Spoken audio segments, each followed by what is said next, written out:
Hi, sweetheart. I would like to discuss today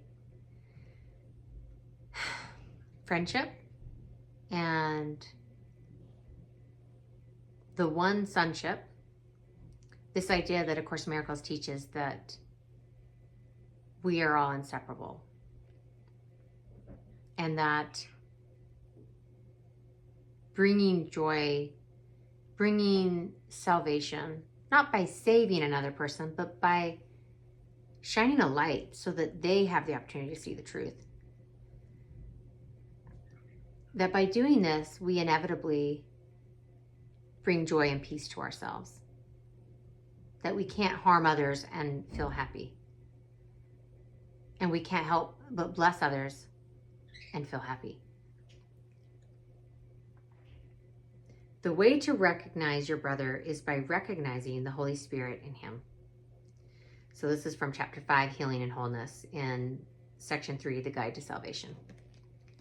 I have already said that the Holy Spirit is the bridge for the transfer of perception to knowledge. So we can use the term as if it were related, because in his mind they are. This relationship must be in his mind, because unless it were, the separation between the two ways of thinking would not be open to healing. He is part of the Holy Trinity because his mind is partly yours and also partly God's. This needs clarification, not in statement, but in experience. The Holy Spirit is the idea of healing. Being thought, the idea gains as it is shared. Being the call for God, it is also the idea of God. Since you are part of God, it is also the idea of yourself, as well as all his creations. The idea of the Holy Spirit shares the property of other ideas because it follows the laws of the universe in which it is a part. It is strengthened by being given away. It increases in you as you give it to your brother. Your brother does not have to be aware of the Holy Spirit in himself or in you for this miracle to occur. He may have disassociated the call for God just as you have. This disassociation is healed in both of you as you become aware of the call for God in him and thus acknowledge its being. There are two diametrically opposed ways of seeing your brother. They must both be in your mind because you are the perceiver. They must also be in his because you are perceiving him. See him through the Holy Spirit in his mind, and you will recognize him in yours. What you acknowledge in your brother, you are acknowledging in yourself, and what you share, you strengthen. The voice of the Holy Spirit is weak in you. That is why you must share it. It must be increased in strength before you can hear it. It is impossible to hear it in yourself while it is so weak in your mind. It is not weak in itself, but it is limited by your unwillingness to hear it. If you make the mistake of looking for the Holy Spirit in yourself alone, your thoughts will frighten you because by adopting the ego's viewpoint, you are undertaking an ego-alien journey with the ego as guide. This is bound to produce fear. So as we recognize the truth in ourselves and in others, it is strengthened. And this is, if we're going to look at it through a practical lens, why would we even want to look at others as innocent? Why would we want to release them from guilt? Isn't there some benefit holding everyone else guilty while we ourselves are innocent? Doesn't that put us above them? And doesn't being above others give us some position of authority and importance that makes us superior? And isn't being superior a good thing? Well, in A Course in Miracles, it's pointing out how the ego's thought system is bound to fail and produce fear. Because if you can be better than someone else, you can also be worse than them. And if you are jockeying for position to get ahead, or you're worried about being behind, you're going to live your life as if you are a rat looking for scraps, being chased by cats. It's a very pathetic existence. In truth, you are whole and complete. You are safe in every moment. And you never left heaven, except for perceptually. In A Course in Miracles, it says, you are the kingdom of heaven.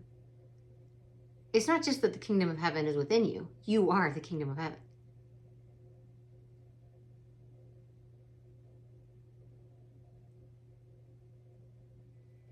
And you are capable of experiencing and remembering this. and you will experience and remember this.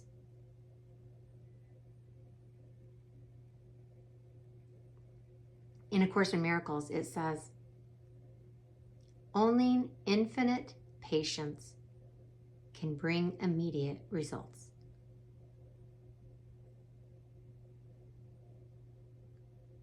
So we don't need to worry about the timing or demand that certain things happen according to our ego's perception of time and our ego's demands.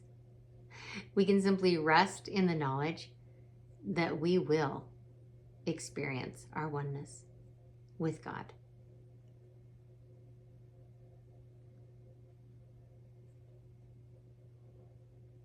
Delay is of the ego because time is its concept. Both time and delay are meaningless in eternity. I have said before that the Holy Spirit is God's answer to the ego. Everything of which the Holy Spirit reminds you is in direct opposition to the ego's notions, because true and false perceptions are themselves opposed.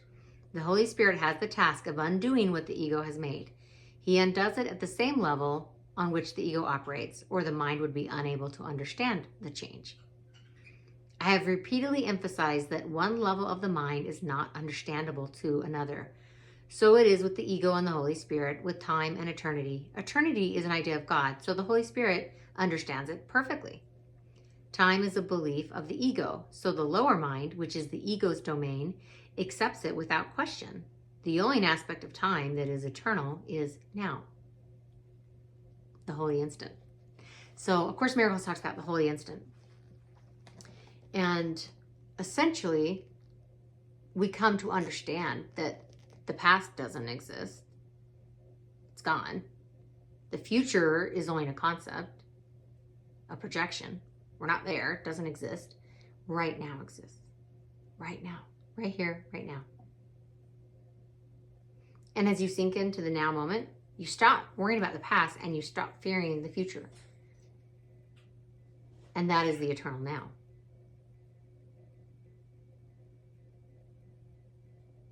And from that place of fearlessness and non-judgment,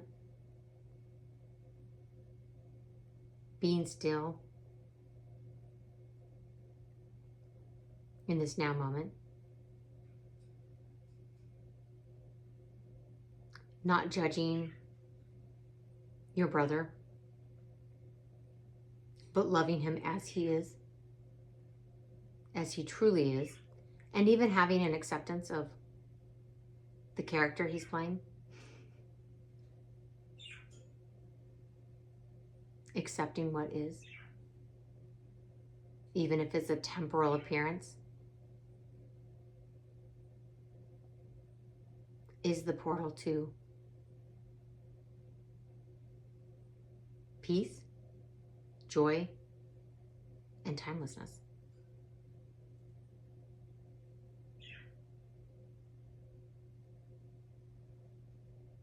The Holy Spirit as the mediator between the interpretations of the ego and the knowledge of the Spirit. His ability to deal with symbols enables him to work with the ego's belief in its own language. His ability to look beyond symbols into eternity enables him to understand the laws of God for which he speaks. He can therefore perform the function of reinterpreting what the ego makes, not by destruction, but by understanding. Understanding is light, and light leads to knowledge. The Holy Spirit is in light because He is in you, who are light, but you yourself do not know this. It is therefore the task of the Holy Spirit to reinterpret you on behalf of God. You cannot understand yourself alone. This is because you have no meaning apart from your rightful place in the sonship. And the rightful place of the sonship is God. This is your life, your eternity, and yourself. It is of this that the Holy Spirit reminds you. It is this that the Holy Spirit sees. This vision frightens the ego because it is so calm. Peace is the ego's greatest enemy because, according to its interpretation of reality, war is the guarantee of its survival. The ego becomes strong in strife. If you believe there is strife, you will react viciously because the idea of danger has entered your mind. The idea itself is an appeal to the ego. The Holy Spirit is as vigilant as the ego to the call of danger, opposing it with his strength just as the ego welcomes it. The Holy Spirit counters this welcome by welcoming peace. eternity and peace, or are as closely related as are time and war. Wow. Okay, so when we believe in time, and I'm not necessarily talking about chronological time, using that as a tool to make it your appointment on time.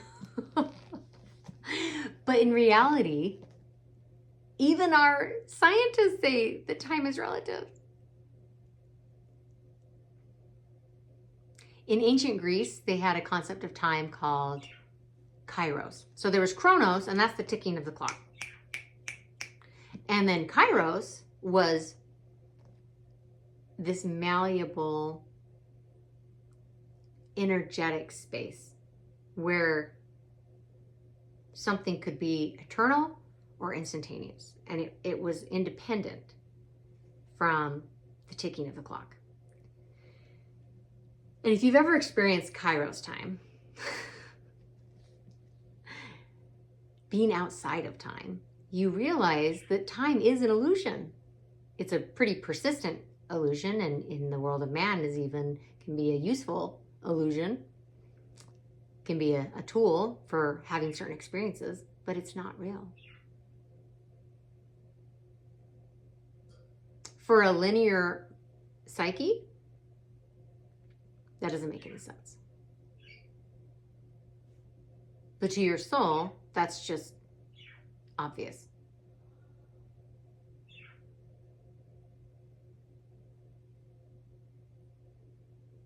For an eternal being, time is meaningless and unimportant.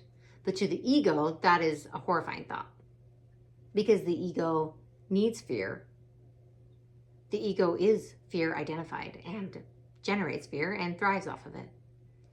Thrives in the sense that it becomes stronger. I don't think the ego is actually capable of thriving.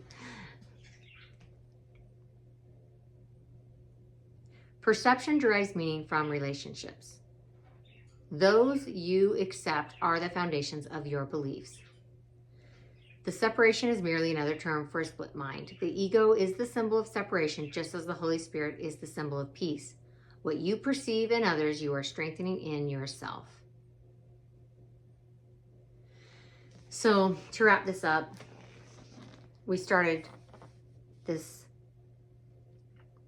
discussion with the concept of friendship and seeing the truth in who your brother is, not just the delusion, not the nightmare that they might be perceptually having.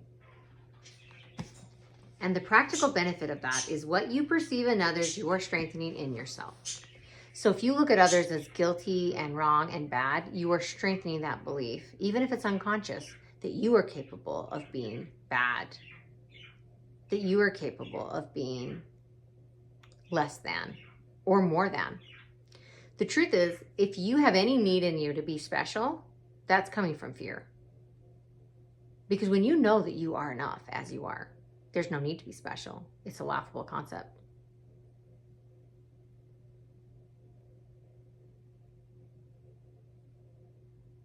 Do you want to know what's a lot more fun and pleasant than being special? Being you. Because there's only one of you. Isn't that way beyond special? And there's only one of everyone. Is this beautiful, unique creation.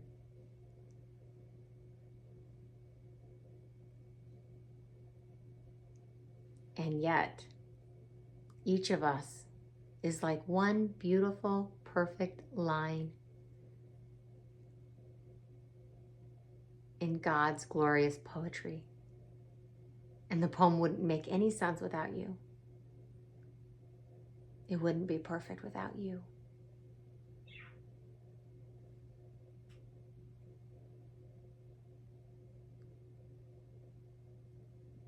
You are so beautiful. I hope you're able to feel and accept and see that today.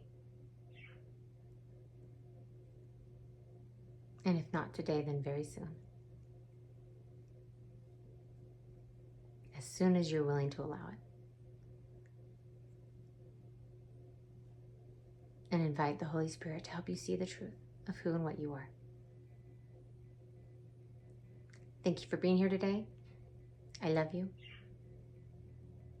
We'll talk soon.